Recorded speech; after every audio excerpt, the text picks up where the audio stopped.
Hey guys, you're listening to the Forestry Project Podcast with me, your host, Jace McCauley.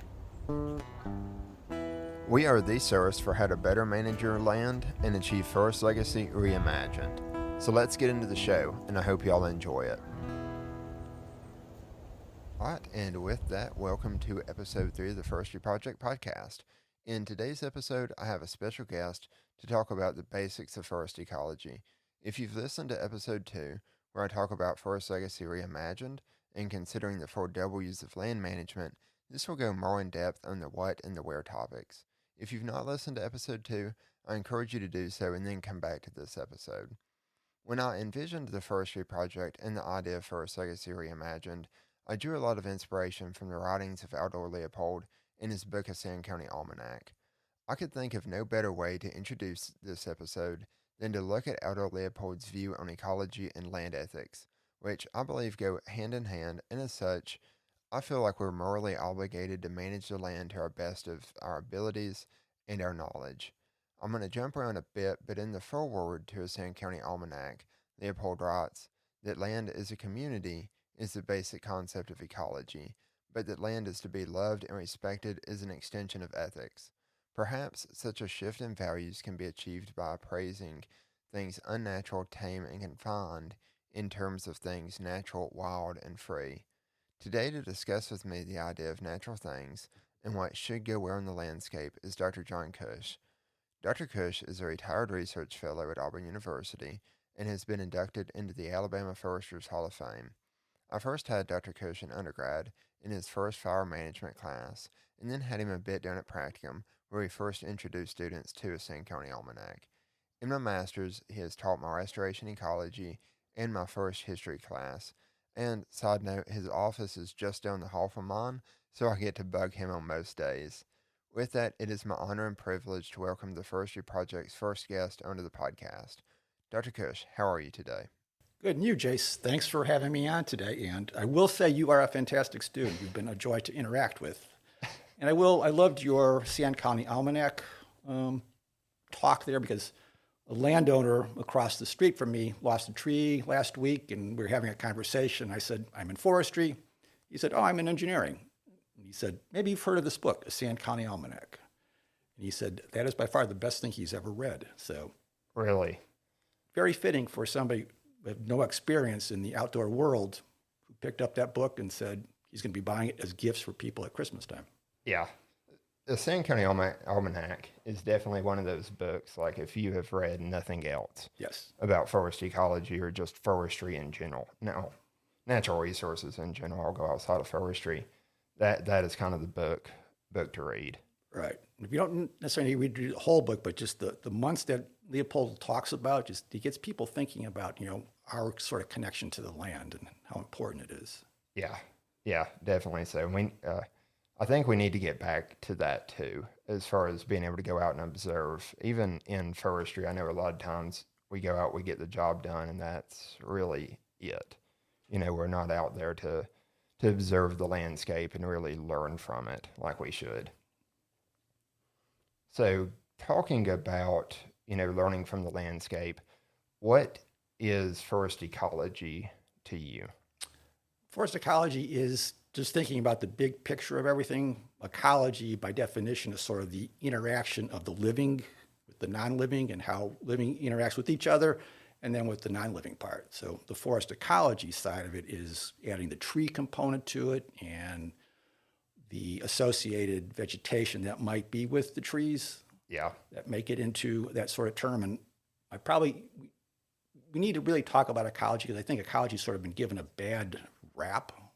A lot of times we hear people saying, oh, ecologists are kind of people that walk around in sandals and eat granola and that sort of thing.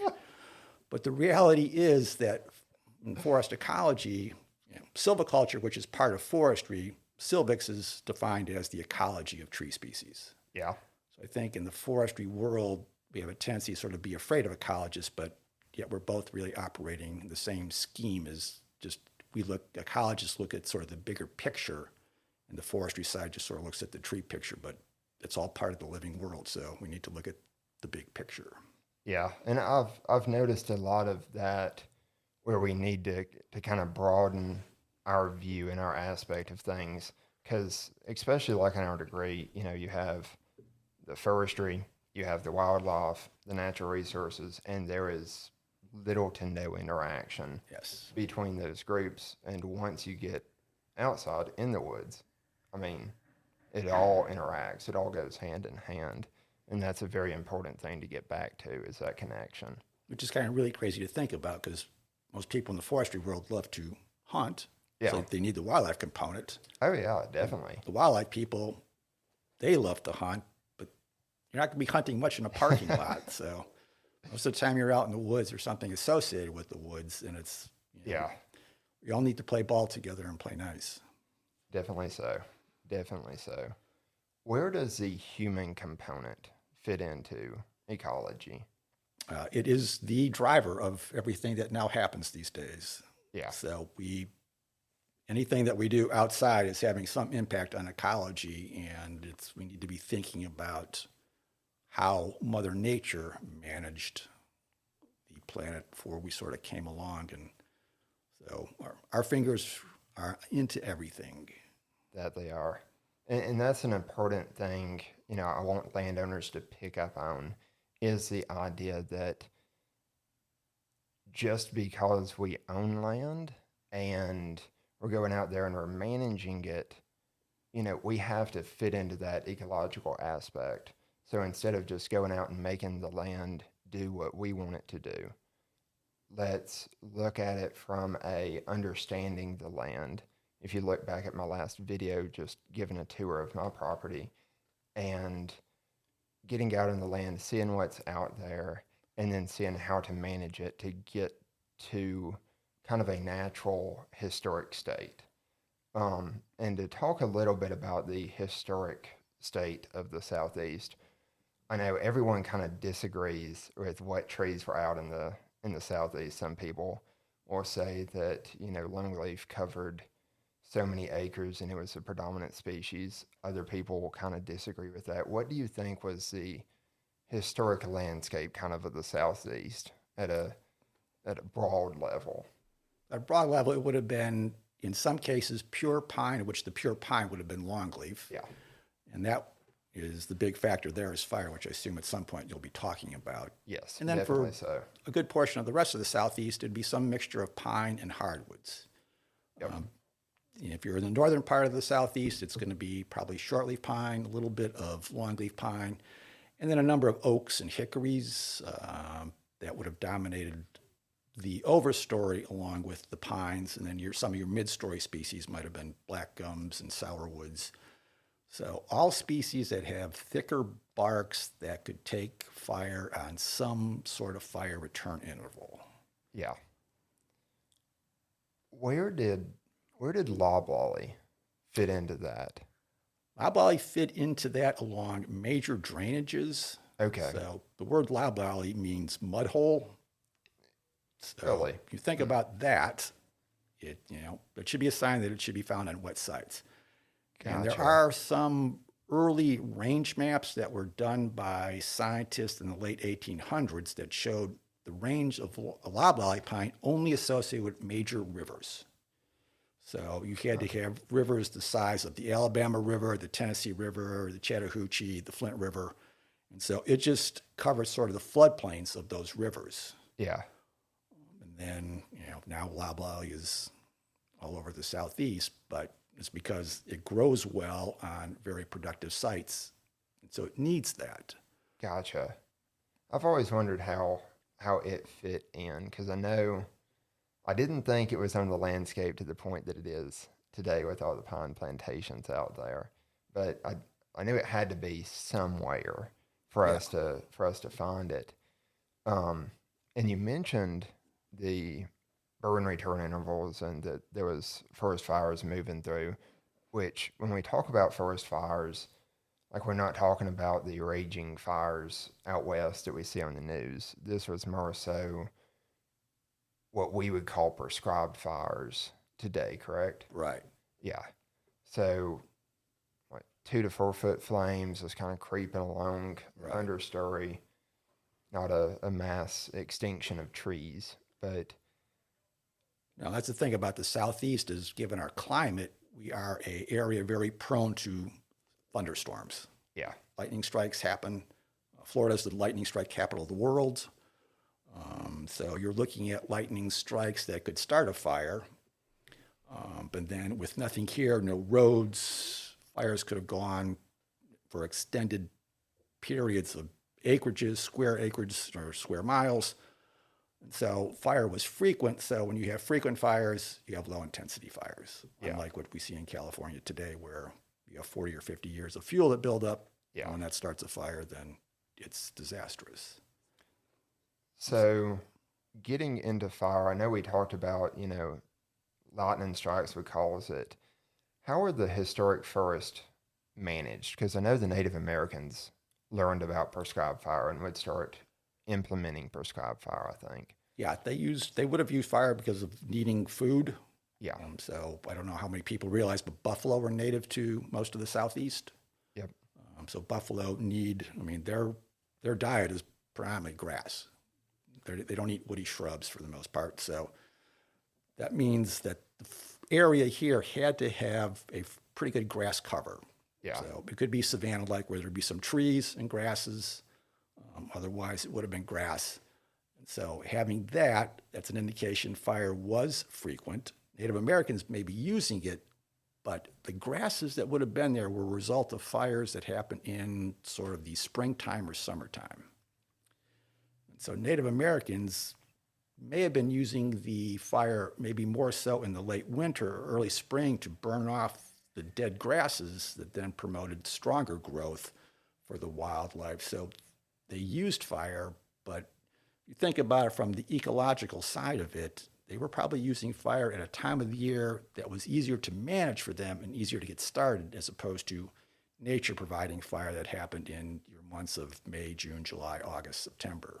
Yeah. That actually brings up a very interesting point that I hadn't thought of. But I think in the last assignment that you gave us in first history, that it was looking at like the historical landscape and kind of using, we had talked about the forest forensics a little bit. Yeah, it was last week, I think, that we then read the article, and the one that I read was talking about the burning in those 10 places in the Southeast, and they found that it had burned all different times of the year. However, they would see that the summer burns were more so like you were talking about, the lightning strikes, but they found a lot of evidence of winter burns, which would go straight in to indicate that someone or something was starting it, which would have been the Native Americans at the time. Besides fire, was there any other management tools on a broad scale, or was it just fire? It would have been fire and or using animals. Yeah. In many cases, sort of grazing animals can mimic fire by reducing the fuels, eating the grasses down. So fires with grazing animals, there may not have been the need of fire if you had animals in a confined area. So, yeah, which is a wonderful thing to think about today from a restoration perspective, thinking about using animals in areas that are fire suppressed, cleaning up areas in order to help promote restoration. Yeah. Well, that goes back to our discussion that we have had on many occasions of using goats. Yeah, goats are a wonderful thing. That they are. So, we've talked a little bit about the historic forest out there, but sadly that's not what's currently out there. How are the forests different today, do you think, than they are then? The forest back then would have been very open. Yeah. So you would have had that openness, would have allowed sunlight to the ground, which is what helped keep the grasses there and the forests there for the buffalo. Most of our forests today are very closed. They're often very dark. They're very impenetrable, just because they've filled in due to some lack of, in most cases, it's fire. Yeah. Or some other type of disturbance. But you look at your average forest today, it looks pretty impenetrable. It does. And if you think about it, this country, really the first places that got settled in this country were in the Southeast. Yeah. So if you looked at a forest from a boat and All you saw was this wall of vegetation like you have today. Who's going to get off that boat? I'm not. Because you have no idea what's out there. Yeah. But if it's very open, that had been either managed by fire from Native Americans or naturally, then that's a very inviting place to get off your boat and try to set up a life. Yeah. So basically what you're telling me is the Chinese privet that has taken over my land didn't used to be there. Didn't used to be there. Not even, now it's impossible to get rid of. It's very expensive. difficult. Yeah, it is very difficult. We're going through that now and trying to figure out which one of the things we're considering is potentially goats. Yeah. But goats, cutting it down and then trying to get a fire going through is kind of our first steps. Well, cutting it down and getting a fire going through would be the first steps. I'd love to have goats. I don't know the feasibility of that quite yet, but it works in New York City, Central Park. Go see the goats. That it does.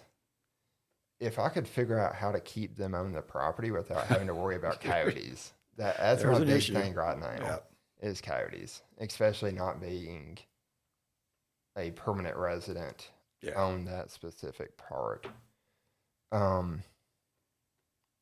So if we go out to the land today, and obviously we know that what's out there now isn't what used to be out there, how can a landowner learn what should have been on the site so that they can go about starting to get that back?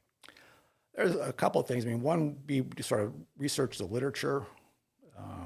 For the state of Alabama, Roland Harper did a couple of ecological and economic botanies and monographs that he talked about what was in Alabama in the late 1800s, early 1900s, had a number of photos.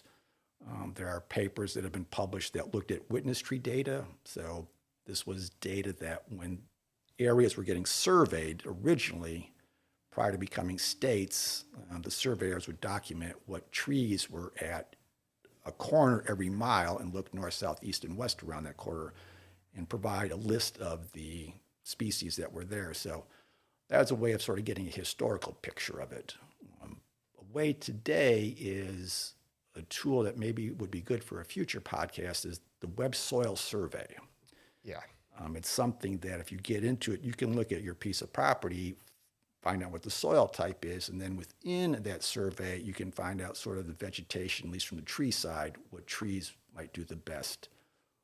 Some of what you see in the Web Soil Survey is predicated by what we have done to the land, and that pretty much any part of the Southeast will grow loblolly pine, when in reality, that is not the case. Yeah. And I wonder if some of the time, because our neighbor just had quite a bit of their loblolly cut down because they got infested. I didn't hear what type of beetle, but they had some beetles come in. And I noticed that, I know the pine beetle goes in, it has like this kind of rotation of some years are worse than others. But do you think some of that is because we're trying to plant stuff in areas that just it's not really meant to grow? Yeah, when you start planting things off-site, they struggle. Yeah. So, I mean, they evolve to be in a particular area. When you move them away from that area, there are going to be problems. They could be weaker, so they're not as strong in defending themselves against such as a beetle attack. And so we do see that today. And then the other thing that often drives it is having that dense vegetation that we were talking about earlier. Is when you have trees that are really tight, they're fighting for resources, and only a few win, and those that aren't winning struggle. And then, it's like a person. If we aren't healthy, something can take us down. So, being in strong health helps us fight off colds and flus and that sort of thing. Yeah, that has been very well talked about here the last couple of years. That's for sure. But it's very interesting to note, and that's one thing I kind of want everyone to pick up on is, I'll hear from landowners and they're afraid to cut stuff down merely because of the legacy, or that's what they grew up seeing was a dense closed canopy forest. So now that is what a forest should look like. Whereas if we look historically, maybe the best way to take care of your land is to cut some of those trees and kind of get a more open aspect. And that's kind of where it comes into, understanding the ecology of the site. So, once a landowner understands maybe some of the species that's supposed to be out there, what are ways that you would recommend introducing more of that native vegetation back onto the site? Because I know we can't go from, 0 to 100 just overnight. I think doing anything is better than doing nothing. Yeah. So starting small, even if it's just, something the size of a table, is getting something, thinking about what the species is and learning about what that species is. Going sort of stepping back in terms of people cutting trees, nature takes trees. Yeah. So that, people say, well, you can't cut trees. Well, nature is going to take trees eventually. One way or another, they're going to die. And so the idea of cutting trees can sometimes be very beneficial from a whole number of aspects. And trying to do restoration work, a lot of times cutting trees is the best thing to do, especially if you're removing offsite species. Yeah. And then taking whatever size of land that you have, learn a little bit about it and start small, even if it's just working with plants. But, think about what the trees are that belong there. For your part of the world, there's very little longleaf pine there today, but the reality is there were extensive acreages of longleaf pine not that long ago. So I think that you might try to do to think about bringing longleaf back is from the nature side is the right thing to do. Yeah.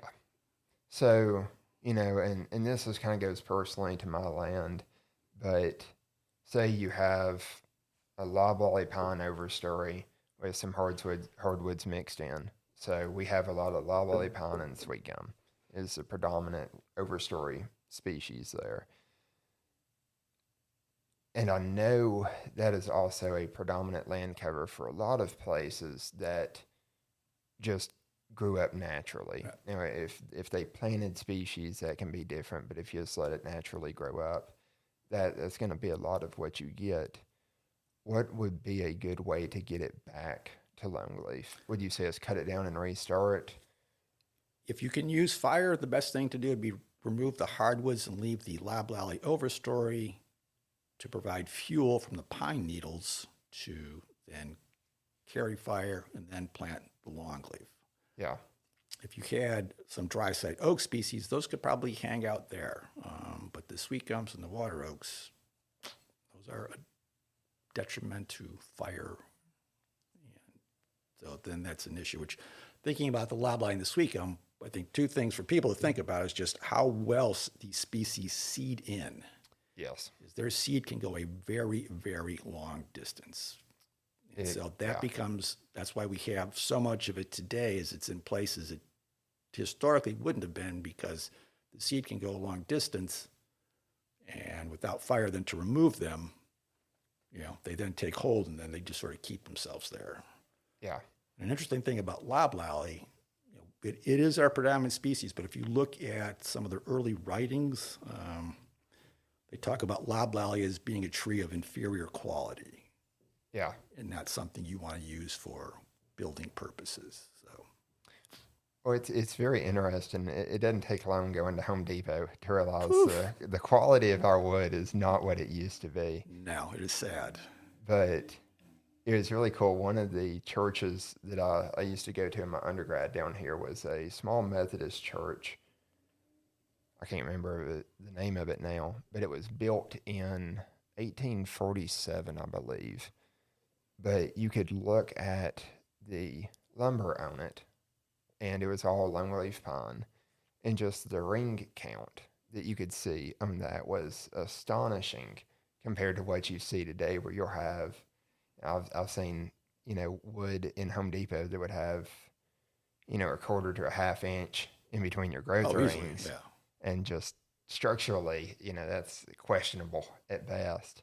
No point in putting a nail into it because it's not going to stay in there. So yeah, no. So other than, we talked about removing the overstory or removing the hardwood overstory, keeping the pines for fuel. What would be other ways that landowners could start reintroducing species? So, okay, let me rephrase this because this had an interesting idea come to mind. What about native species that live or their range was nearby? How do you determine if that species would be capable of living on that site? Is there like a way we can look at the range to say, like, yes, we're in the range, we can plant it there? Because even if, we were in the range, it may not necessarily grow best. Right. I think most trees, you can probably move them. Just think about what might be the limiting factor in terms of what their morphology is. Yeah. So longleaf pine is probably limited by ice. Yeah. So if you get into an area that's got ice storms, that probably keeps it out of the mix. I think a good species to think about is bald cypress. Yeah. Bald cypress does a fantastic job in an urban setting, and you can plant it around ponds. We have, here at Auburn, we've got bald cypress that's planted on campus, planted by the Art Museum.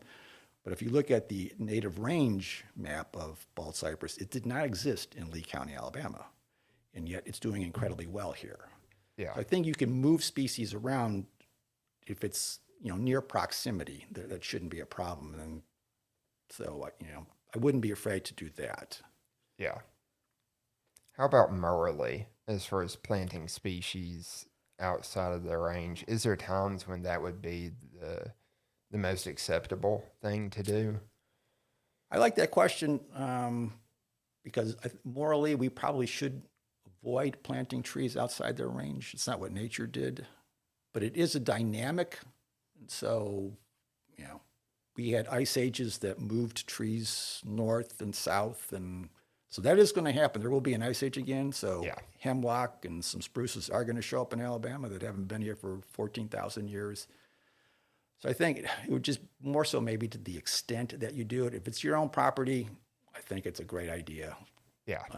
But I don't think it's something that we should be promoting across the large scale because we have enough species that are native to areas to be able to use to make that happen. Yeah. So, if landowners want to get native species back on their property, what would be some of the best ways you would recommend managing those species once they actually introduce them out to their landscape? I think you can go, study their ecology. Yeah. See what you can go online, look at Silvix manuals, I think, which probably be something else you could talk about in the future is directing them towards that. But the Forest Service has got a publication that talks pretty much about all the native species to the United States and tells you how they grow and sort of the conditions that are needed. And so for the most part, really little needs to be done other than just planting them. And if there's competition that would impact their growth, is keeping that competition down or removing that competition. Gotcha. So it really is pretty easy to do if you really think about it. But in your case, having to get rid of the privet and the other offsite species, that's more of the challenge than getting something growing that will then be able to survive. It is. It definitely is. And we've talked about that it is easier than sometimes I like to think as far as getting species back on. I like to overcomplicate basically everything I do. But what would be a good technique for landowners to track their progress as they're going out there, either removing invasives or introducing natives? How can they actually track and see that they're making progress?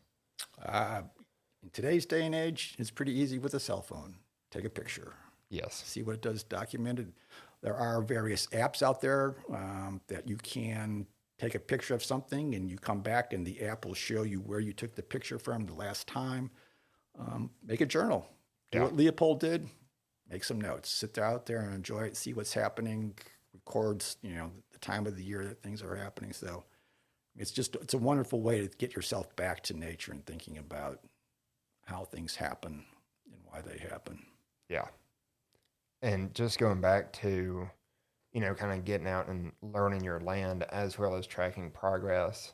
I know in our restoration ecology class, you had us do a phenology assignment, which was going out and, we would pick a specific thing to look at that semester, and we would make notes on it.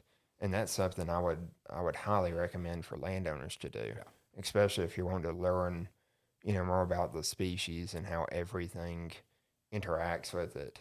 Is just observing it, every week or at least every time you're able to get out to the property, and keeping a journal or something that, tracks what's going on.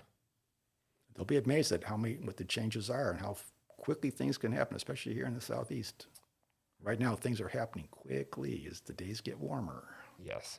I have, driving around home, I've seen a lot of trees starting to bud out. Yep. So, with that, is there any closing remarks that you would have or call to actions for landowners? Get out there and look at your land and think about the ecology. I think that's the thing that we've sort of avoided today. We're putting our fingerprint on everything, and let's go back to what nature sort of did and respect it and learn about it. Some wonderful things to learn about. It definitely is. With that, Dr. Kush, thank you very much for your time. It has been a pleasure. This was really a joy, Jace. You do a fantastic job, so it's a lot of fun. It is. It is, and I'm hoping to have you back soon for a few more episodes. We can easily do that. Awesome. So, guys, with that, I hope everyone has enjoyed this episode as much as I have. If you did enjoy the episode, I ask that you please consider sharing this with a friend or a family member that you think will get something out of it. If you haven't yet, please consider subscribing to our podcast platform on whichever platform you listen on, and follow us on social media. We're trying to get a lot of content out. We are at _Forestry Project on Instagram and the Forestry Project on Facebook. And if you enjoy video content, we're putting out videos every week on our YouTube channel, and we're also writing blogs on our website. With the website, you will find the link to the show notes, where we will have links to all the programs that we talked about today, as well as just a brief write-up with some background information. So guys, thank you, happy management, and God bless.